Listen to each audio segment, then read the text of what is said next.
رسول اللہ صلی اللہ علیہ وسلم نزول قرآن کے وقت بہت سختی محسوس فرمایا کرتے تھے، اور اس کی علامتوں میں سے ایک یہ تھی کہ یاد کرنے کے لیے آپ اپنے ہونٹوں کو ہلاتے تھے۔ ابن عباس رضی اللہ عنہ نے کہا، میں اپنے ہونٹ ہلاتا ہوں جس طرح آپ ہلاتے تھے۔ سیدہ کہتی ہیں، میں بھی اپنے ہونٹ ہلاتا ہوں جس طرح ابن عباس رضی اللہ عنہ کو میں نے ہلاتے دیکھا۔ پھر انہوں نے اپنے ہونٹ ہلائے۔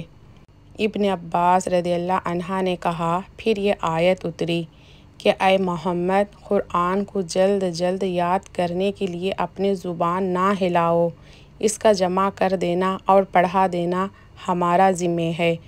حضرت ابن عباس رضی اللہ عنہ کہتے ہیں، یعنی قرآن آپ صلی اللہ علیہ وسلم کے دل میں جمع دینا اور پڑھا دینا ہمارے ذمہ ہے۔ پھر جب ہم پڑھ چکے تو اسے پڑھے ہوئے کی اتباع کرو۔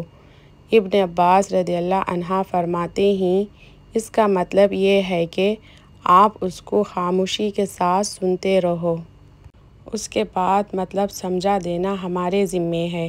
پھر یقیناً یہ ہماری ذمہ داری ہے کہ آپ اس کو پڑھو، یعنی اس کو محفوظ کر سکو۔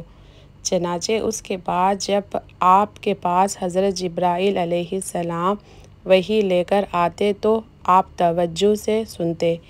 جب وہ چلے جاتے تو رسول اللہ صلی اللہ علیہ وسلم اس وحی کو اسی طرح پڑھتے جس طرح حضرت جبرائیل علیہ السلام نے اسے پڑھا تھا۔